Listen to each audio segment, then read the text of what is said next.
Geixenoi galdetuko bauzkue gaur 25 urte, hau da 2000ko ekainan 27an nun geuzen, ez geki oso ondo jakingo erantzuten, baina nere atzen dauzen bilagunek, Aintzane Gardokik eta Iban Arantzabalek, badakisei egunan zati bat behintzat Bilbon emunebila.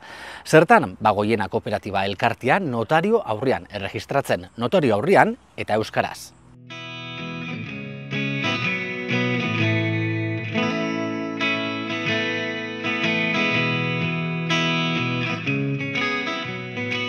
Egizia zen, eskerrak irudizia ikusi duzela, ze argazki baten gogoa banekan, lehen begiratutalako papelian eta, baina nire akordua bintzat oso lauzua da. Ez dakat akordu handirik. 25 urte autobus bat hartu, herri guztietako ordezkarixok, eta Bilbora joan ginen, niri be, esaten nuen, horik gendun guk?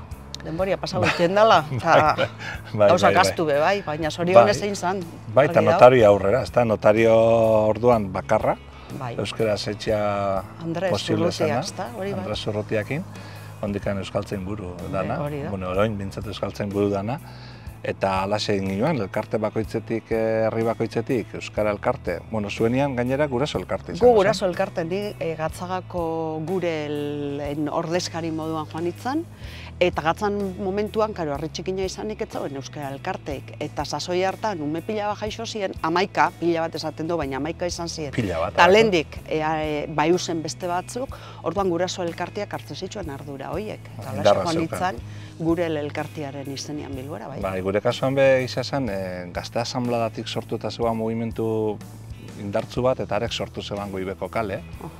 Eta zelan Goiena zetorren, txakun pentsau oso zerizua gabe, eta ala esatez oskuen be, ondoko arrezitatik, Gazte Asanblada bat, Gazte Asanblada bat, guraso elkarte bat, euskera elkartia. Hala sortu ginoan gu, kultura elkarte bat. Hori da. Eta lehenko Goibeko kultura elkartea izan zena, gaur egun da euskara mugimentua.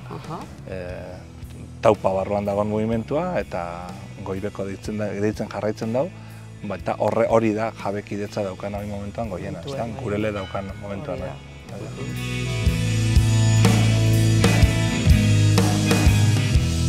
Sasoi hartan danok egongo ginen lanean, edo gaztetxo zinetenok ikasten, baina hori danok elkartu eta Bilbora joan ginen, eta egisa da esateozu, eta gertu hau ez da notario bat, Andres Urrutia zan, gaur egungo euskaltzainburua notario bakarra. Nigo goratzen do lehen kazetari moduan beraren gana pare bat aldiz joan da ninguela Euskal Telebistatik, eta beraren gana jogen dut, beraz alako aukera bakarra edo, desde logo, bakarrenetarikua. Bai, ala izan zen, eta mikrobus horretan gaur gogoratzen dut hori momentu hoi, eta hango eskilara eta lekuan zelan nigo ginoan gora, eta zelan hartu gintxoan oso humoretsu, bere humoriakin, eta mai borobila handi baten zelan egon ginean, nire moduko pipiolo batzuk eta beste, ezta? Eta, politxe izan zen, ze ardura bat zeuan, ez bakarrik estatutuak euskera zeitzeko, zori izan jolasaren partez, ero jokoaren partez, gauza zerizkoagoa zen. Esango nuke zala, sortzen gebizen eredu izan zinken mugimendu bat, eta elkartze bat, eta profesionalizatze bat, eta horrek ekarri zeban, hainbat mugimendu eitxea bai alde horretatik, eta kooperatiba eredu berezi bat sortzea bai, ezta? Jabekide diferentiekin. Lanbazkidea da zena, euskara elkartia gengo zena, eta baitxa guraso elkartiak, kultura elkartiak, eta baitxa be udaletxeak bazkide zian, ez? Eta, hala sortu ginoan hasierako kooperatiba hori, Bilbon ezin zelako beste inun. Egisa da gauzak aldatu diala, 25 urtean. Goienatik tokau baten eri, hastian tokau bata notaritzan egotea Bergaran, erosketa bat tarteko, eta esaterako euskera zein dudana, ez da? Eta ze buelta mondotzaun horri, Bilbon bakarrik egotetik, gaur Bergaran bertan be euskera zelizke papel horrek, eta euskaldun hori tokatzako horre gozok jarraitzen da tokatzen papel horrek euskera segitea, ez da? Orduan esan aldo, 25 urtean zikeran gauza batzuk aldatu diela eta onera. Bai, ez da erraza guretzako, ez da segu parte implikau sentitzen gara, baina foku aldendu ezkero, esango nuke gauza asko aldatu dela eta asko onera. Zalantza barik asko geratzen da egiteko eta handikan lana badago, ez da? Baina gauza asko aldatu dela onera eta alde horretatik balorazio positiboelik, ez da? Baina uste baietz.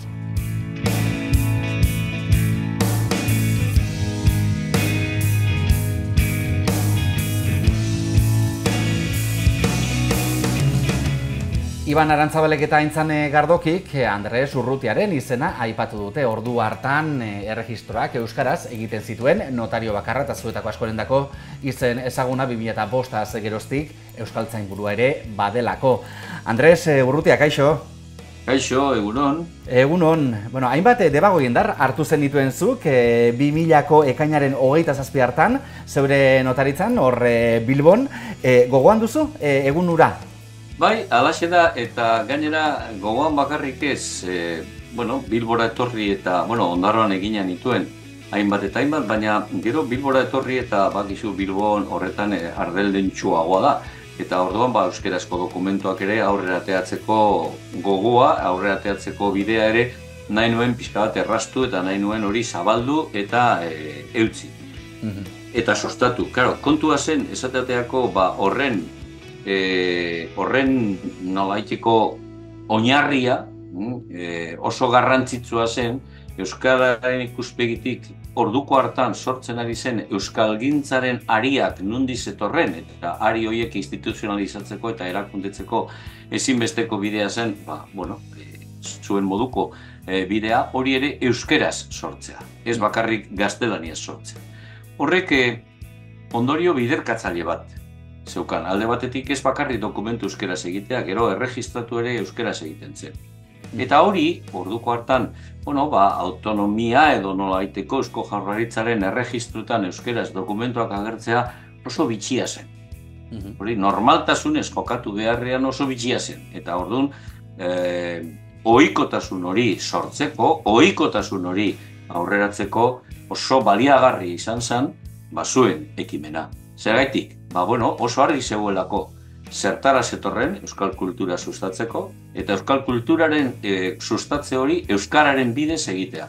Eta euskararen bidez egitea eta presentzia eta lekukotza ematea, lekukotza publikoa. Hau da, beinola izandako eskribau foralak egiten zuten bezalaxe, guk ere, baina ez bakarrik ahoz, idatziz, euskarari lekua eman, euskararen eta euskalgintzaren abe horiek sortzeko garaian.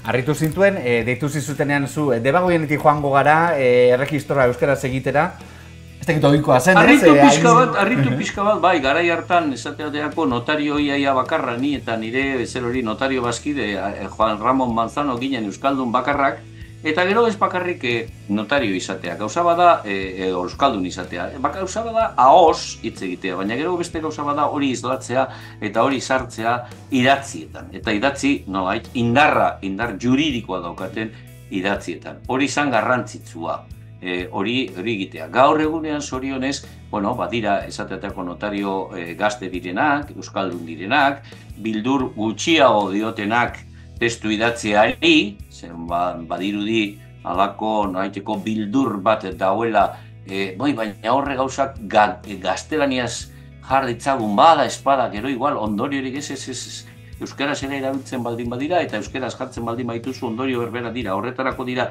hizkuntza ofizialak. Orduan, bide horretatik abiatuta, kontua zen, niretzat, arraro baino, posgarria izan zen. Eta posgarria izaten jarraitzen du, besteak beste, behinola sinatu genuen ura, euskaraz egin genuelako, euskararen normalizaziorako eta normatibizaziorako ekarpen txiki bat, mikroekarpen bat egin genuela, baina horretaz aparte gero zuek mikrori makro bihurtu duzuela. Euskalgintzaren barruan, zuen lekua, zuen espazioa bilatu izan duzu eta gaur erreferente zarete. Beraz jarritu duzu gerora, Goienaren ibilbidea? Jakina. Prentzaren bitartez, baina prentzaren eta komunikabideen bitartez, sare sozialen bitartez, eta oso niretzat zuen esperientzia oso esperientzia interesgarria da, oso esperientzia nola esango nuke eredugarria eta garrantzitsua hain esparru euskaldunetan nola mamitu daiteken olako komunikabide bat, bere formatu desberdinetan, euskaraz ari direna, euskariz ari dena normaltasunez. Horrelako erregistroak egitea, Andres, hizkuntza administratiboa erabiltzen da, askotan oso ohikoak ere ez diren hitzekin, oso ohikoak ez diren esanekin, gertatzen dena da baita ere, akaso, garai hartan ohikoak ez zirenak, gaur egun ja ohitu garela, hitz horietara, hori ere eman da.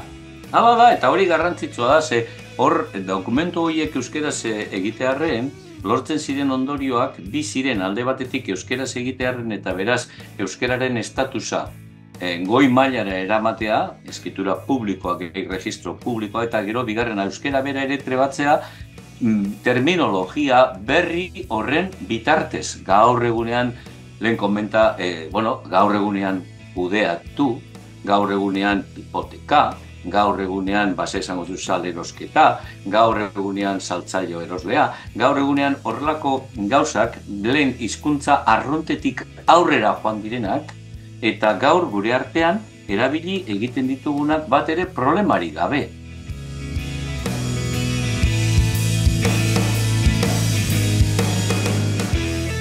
Andres Urrutia, eskerrik asko gaurko honetan. Zuei eta beste 25 urtin gutxienez.